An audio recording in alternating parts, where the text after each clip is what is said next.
The grand hall of Oyo's palace buzzed with tension. The royal council had gathered, their faces etched with disapproval. Princess Aderonke, the pride of Oyo, sat with her chin lifted defiantly, her golden gel shimmering under the torchlight. "I will not marry a prince from a faraway land," she declared. "I will marry only Ola, the fisherman." Gasps filled the hall. Her father, King Adewale, slammed his staff against the marble floor. "Aderonke, you shame this kingdom. You will not lower yourself to wed a mere fisherman." But Aderonke's mind was set. Ola was different from the arrogant nobles who sought her hand. He was quiet, strong, and unbothered by her beauty. His resistance only intrigued her more. That night she rode in disguise to the riverside, where Ola's small hut stood. The scent of fresh tilapia filled the air. She found him mending his fishing net by the moonlight. "Ola," she called, stepping closer. Ola didn't look up. "Go home, princess. You don't belong here." "But I do. I've chosen you." He finally met her gaze, his dark eyes unreadable. "Then you have chosen wrong." Aderonke clenched her fists. She had never been refused before, but she wouldn't give up, not yet. Aderonke returned to the riverbank every evening, watching Ola work. Some days she helped him carry baskets of fish. Other days she simply sat, waiting for him to speak. One evening, as the sun bled into the horizon, she broke the silence. "Why do you reject me, Ola?" Ola sighed.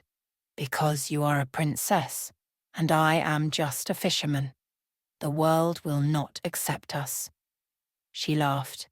"Since when does a fisherman care about the world's approval?"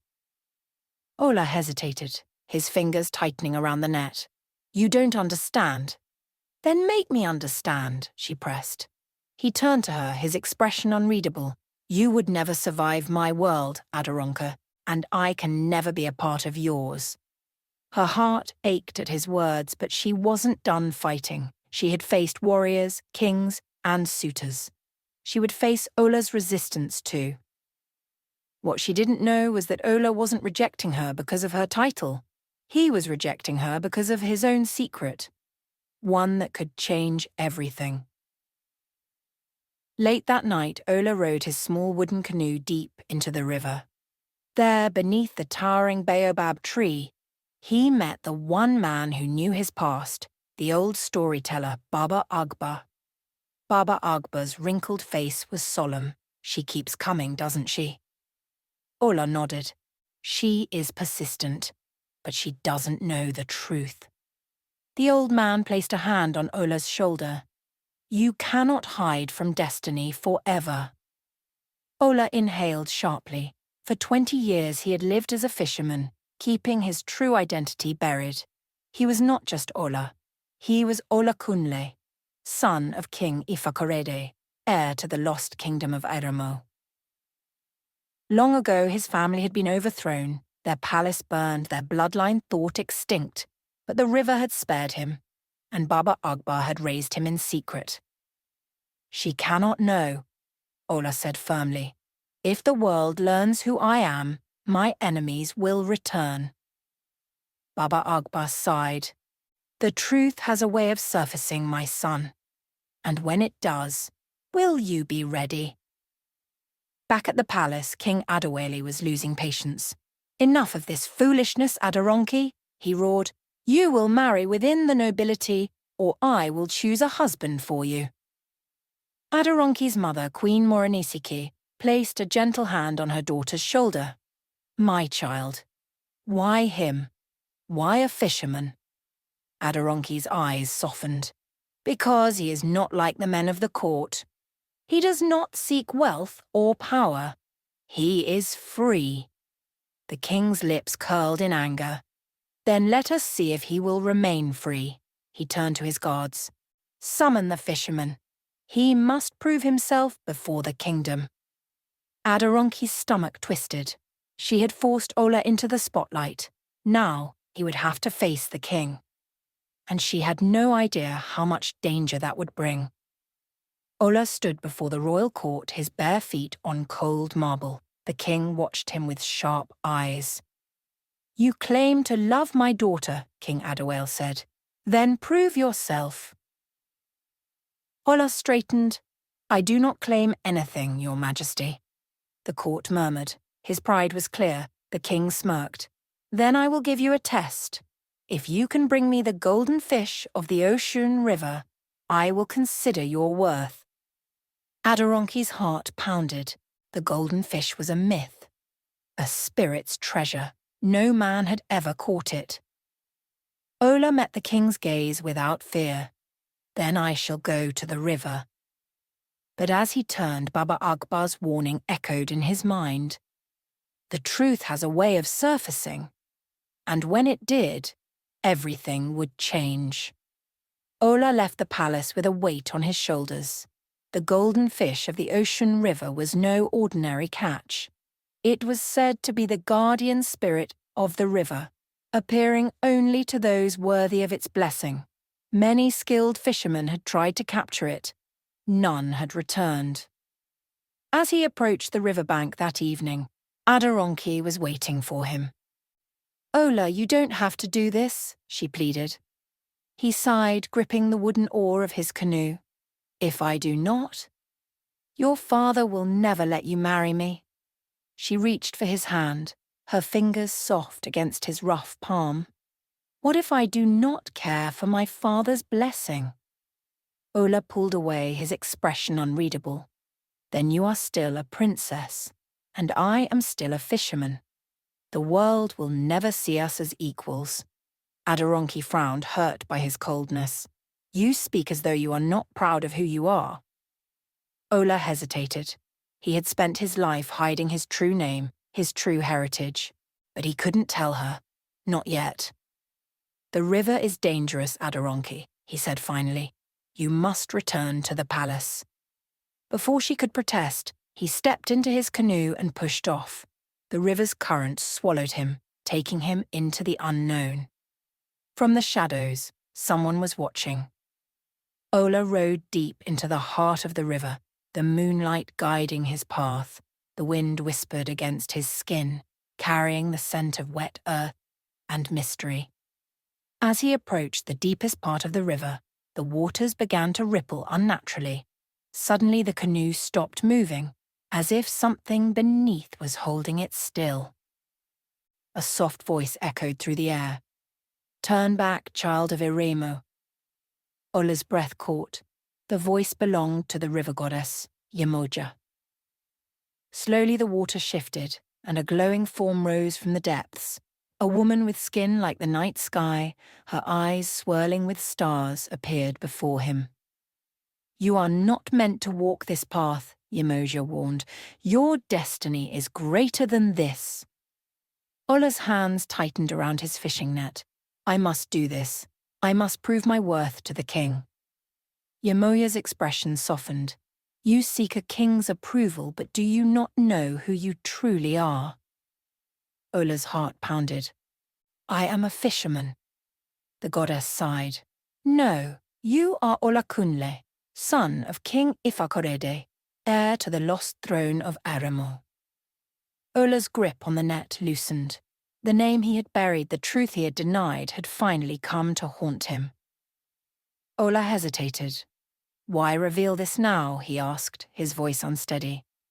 Because the past is not done with you, Yemoja said, and soon neither is Oyo. Before Ola could respond, the river exploded with light. The golden fish had arrived.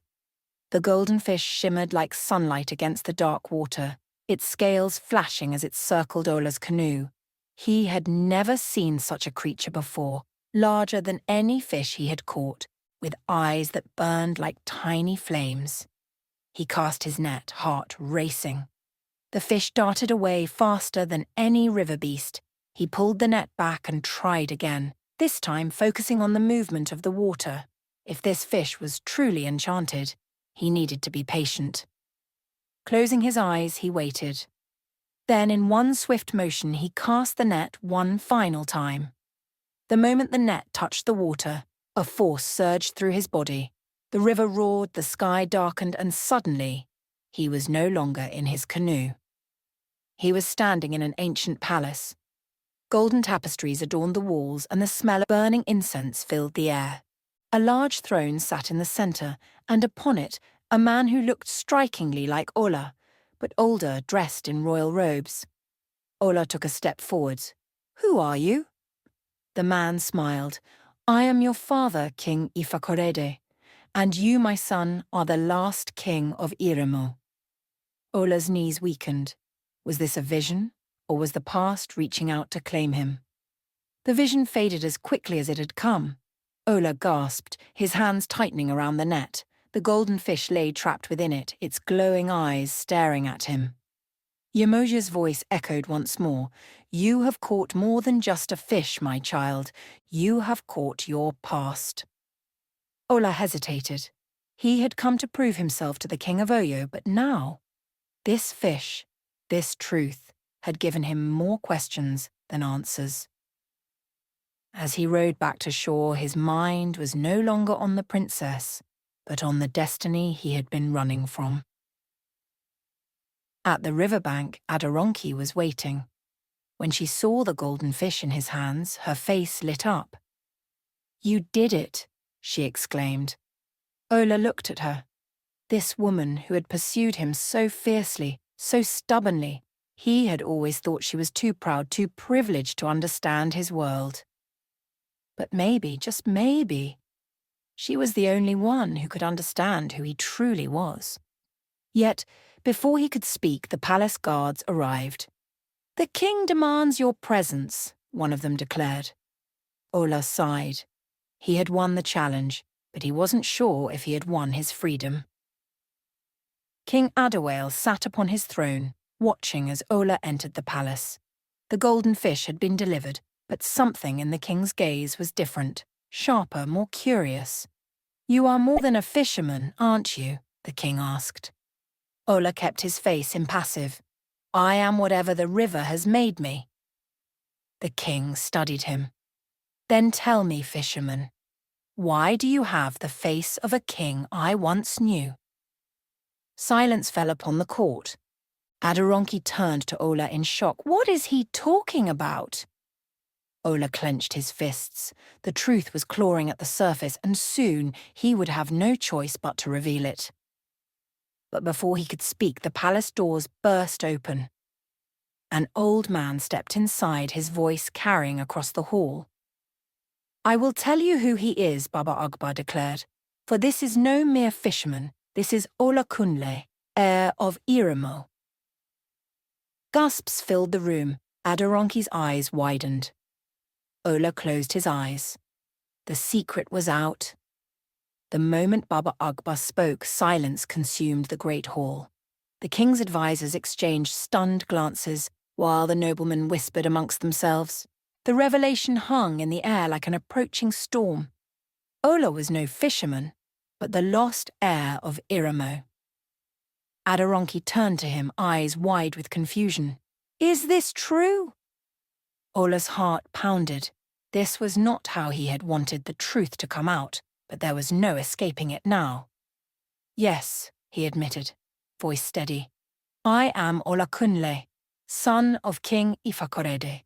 I was hidden away after my kingdom was overthrown." King Aderonke leaned forward, his piercing gaze locked onto Ola. "And yet, you lived as a fisherman all these years. Why?" Ola exhaled. "Because power destroyed my family. I wanted no part in it." The room erupted in murmurs. Some of the king's council looked at Ola with newfound respect, while others eyed him with suspicion. One man, Chief Olugbade, stepped forward. He was one of the king's closest advisers, known for his cunning and sharp tongue. "Your Majesty," he said, turning to the king, "this man has deceived us all. If he hid this truth, what else is he hiding?" Aderonke's breath hitched. She had fought so hard to be with him, only to discover he had kept such a secret from her. "Is this why you rejected me?" she asked, her voice barely above a whisper. "Because you were never just a fisherman?" Ola looked at her, guilt flashing across his face. "I never wanted to lie. I only wanted to be free." The king studied him for a long moment before speaking. A fisherman who is also a prince. But the question remains, what does he want now? Before Ola could respond, a loud voice echoed through the hall. He wants nothing, because he will not live to claim anything. A group of masked warriors stormed into the palace, swords drawn. Ola recognized them immediately. They were the same men who had overthrown Iremo years ago. Chaos erupted. Guards clashed with the masked warriors as swords clanged and arrows flew through the air. Aderonke screamed as a blade barely missed her shoulder. Ola grabbed her hand and pulled her behind one of the pillars. "Stay here," he ordered. She shook her head, eyes blazing. "I will not cower while my father's palace is under attack."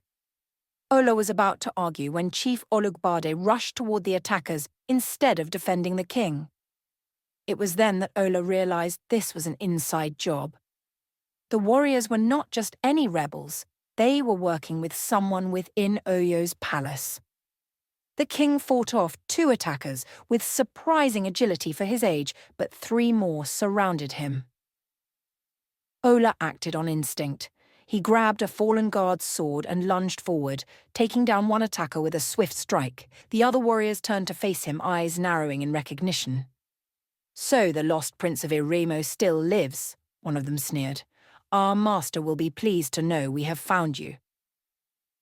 Ola's blood ran cold.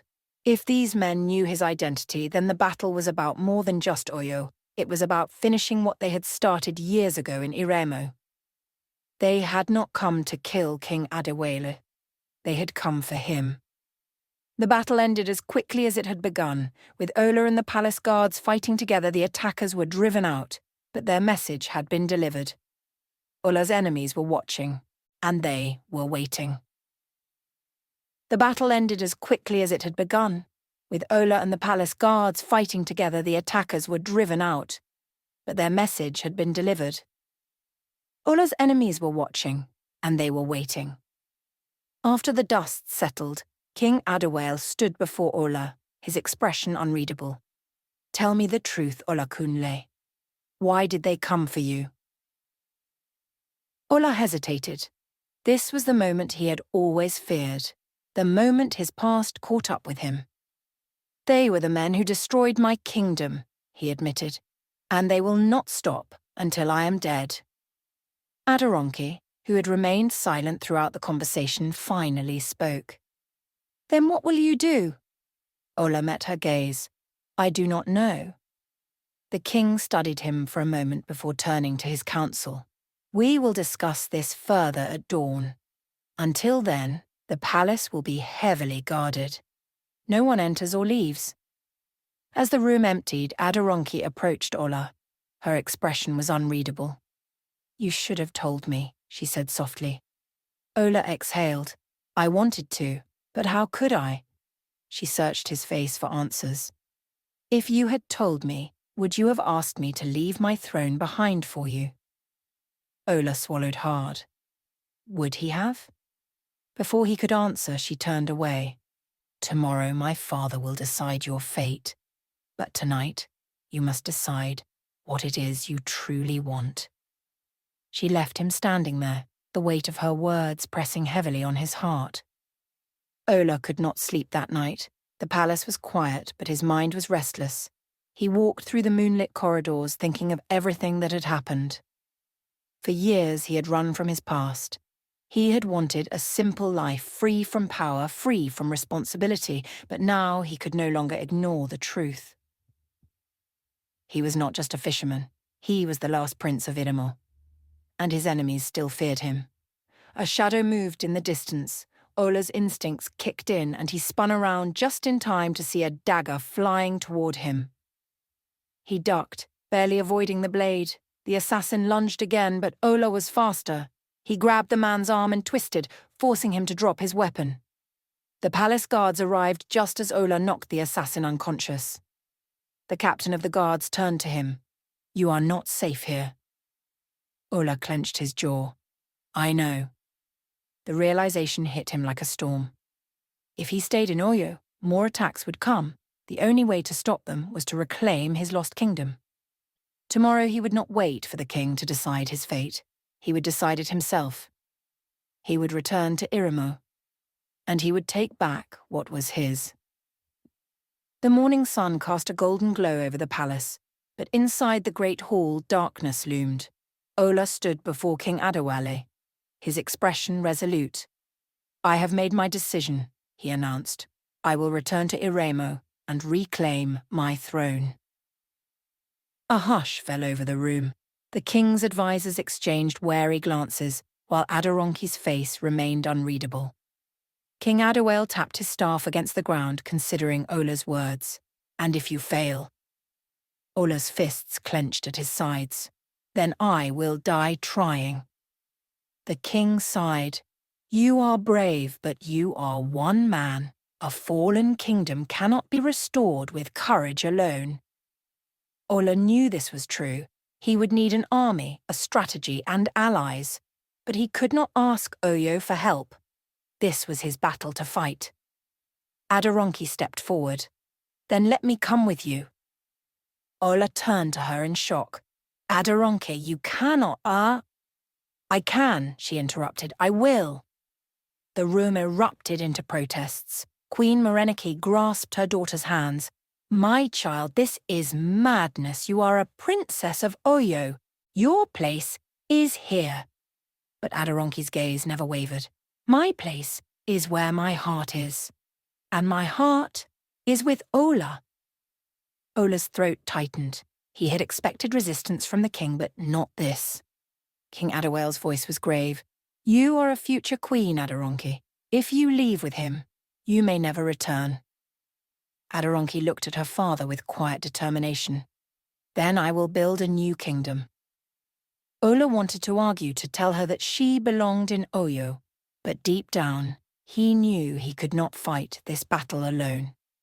And so, as the sun rose over Oyo, Ola and Aderonke set out on a journey that would change both of their fates forever. But they did not know that someone was already plotting their downfall. The journey to Irimo was long and perilous. The once great kingdom had become nothing more than abandoned ruins, swallowed by the jungle. Ola and Aderonke travelled with only a handful of trusted warriors, men willing to fight for a fallen prince. As they camped near the river, Aderonke sat beside Ola, watching the flames dance in the fire pit.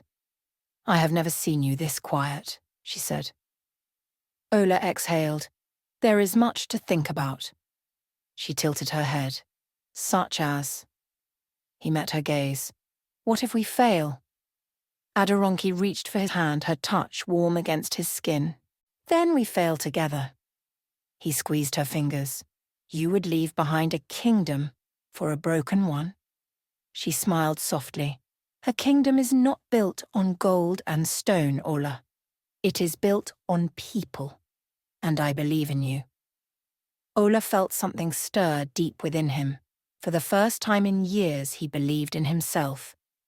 But just as the moment settled, a figure emerged from the trees, one of their warriors, wounded and bleeding. "Ambush," he gasped. "We have been betrayed." Before Ola could react, arrows rained down from the darkness. Swords clashed as Ola and his warriors fought against the ambush. But who had betrayed them? Amid the chaos, Aderonke held a dagger, her royal garments soaked in blood, not her own, but of the enemies she had struck down. Ola's heart pounded. This was no ordinary attack. Someone had led their enemies straight to them. As the dust settled and the last attacker fell, Ola turned to one of the wounded warriors. "Who did this? Who betrayed us?" The man struggled to speak, blood trickling from his lips. "Chief Olugbade sent them." Ola's fists tightened. The king's advisor had always hated him, always seen him as a threat. Now it was clear he had sold them out. Aderonke's face darkened. "If he sent these men, he will send more." Ola nodded. "Then we have no time to waste. We must take Irimo before he strikes again." With fire in their hearts, they continued their journey. But Chief Olugbade was not finished with them yet. The journey to Eremo was filled with tension. Ola knew they were running out of time. If Chief Olugbade had betrayed them once, he would do it again, and this time, he would not stop until Ola was dead. As they neared the outskirts of Eremo, Ola could feel the weight of history pressing down on him. The ruins of his father's once great kingdom stretched before him, swallowed by the jungle.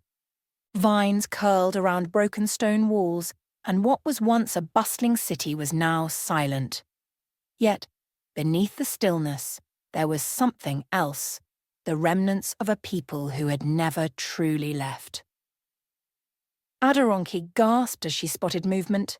Figures emerged from the shadows, men and women, old and young. Their eyes widened as they beheld Ola. Some whispered amongst themselves, while others dropped to their knees in reverence. A man, tall and battle-worn, stepped forward, his gaze locked onto Ola. You have your father's eyes." Ola's chest tightened. "Who are you?" The man straightened. "I am Durajai, former captain of your father's royal guard. We thought you were dead." Ola swallowed hard. "For years I lived as a fisherman. I did not know if there was anything left to return to." Durajai's eyes burned with determination. "There is. We have waited, hidden in the shadows, for the day the Prince of Eremo would return. If you are truly him, then lead us." Aderonke stepped beside Ola. "Then you are not alone. We will fight." Ola turned to the people of Eremo. Their faces were filled with desperation, but also with hope. He raised his voice. "I do not ask you to follow me because of my name. I ask you to fight because this land belongs to you. It is time we take back what is ours." The crowd erupted in cheers. The battle for Eremo had begun. The plan was simple: strike before Chief Olugbade's men realized they were there. Ola and his warriors moved through the ruined streets, gathering support as they went. The people of Eremo had suffered under oppression for too long, and now they had found their leader. As they approached the remains of the palace, they saw it. Olugbade's forces gathered in the courtyard, preparing for battle. Olugbade himself stood on the steps of the ruined throne room, his arms crossed. When he spotted Ola, he sneered. "The fisherman-turned-prince dares to return." Ola did not waver. "This land does not belong to you." Olugbade smirked. "And you think you can reclaim it? With what? Farmers? Fishermen?" He laughed. "This kingdom is already dead." Ola's grip tightened around his sword. "Then let me show you how wrong you are." A horn sounded, and the battle erupted. The people of Eremo fought fiercely. They were outnumbered, but they had something Olugbade's men did not: loyalty to their land. Ola cut through the enemy ranks with precision, his movements sharp and deadly. Beside him, Aderonke fought like a warrior, her blade flashing as she defended those around her. Olugbade's forces began to falter. One by one, his men realized that they were fighting not just warriors, but an entire kingdom rising from the ashes. As the battle raged on, Ola spotted Olugbade retreating into the ruins. He broke into a sprint, following him into what remained of the old throne room. Olugbade turned, his sword drawn. "You should have stayed a fisherman." Ola met his glare. "And you should have stayed loyal." The duel was swift and brutal. Olugbade was skilled, but he was fighting a man who had spent years surviving the harshest of conditions. With a final decisive strike, Ola's blade cut through Olugbade's defenses, sending the traitor crashing to the ground. Olugbade coughed, blood staining his lips. "You think this is over?" he sneered. "You may take Eremo today, but others will come for you." Ola stood over him, his expression unreadable. "Then let them come. I am ready." With one final thrust, Olugbade fell. The battle was over. The people of Eremo gathered in the palace courtyard, their faces filled with disbelief and triumph. They had won. Durojaya turned to Ola. "Your father's throne is yours now." Ola looked at the ruined palace, the people who had risked everything for this moment. He had spent his whole life believing he was nothing more than a fisherman. But now he understood. He was not just a fisherman. He was not just a prince. He was a king. As the sun set over Irimo, the people crowned him their ruler. Cheers filled the air, and for the first time in decades, hope returned to the kingdom. Aderonke stood beside Ola, her hand in his. "You have done it," she whispered. Ola looked at her, his heart full. "We have done it." The kingdom was his, but as he stood on the throne, he knew there was one final choice left to make. Months passed and Aremo flourished under Ola's rule, but then news arrived from Oyo King Adewale was dying. Aderonke's heart ached. "I must return." Ola nodded. "I will go with you." When they arrived, King Adewale was weak but smiling. "You have built your own kingdom," he said, "but Oyo still needs a queen." Aderonke looked at Ola. "What do we do?" He exhaled. This was their choice, stay in Irimo or return to Oyo. And as he took her hand, he knew the truth. No matter what they chose, they would always be together. Because their love was stronger than any kingdom. The end.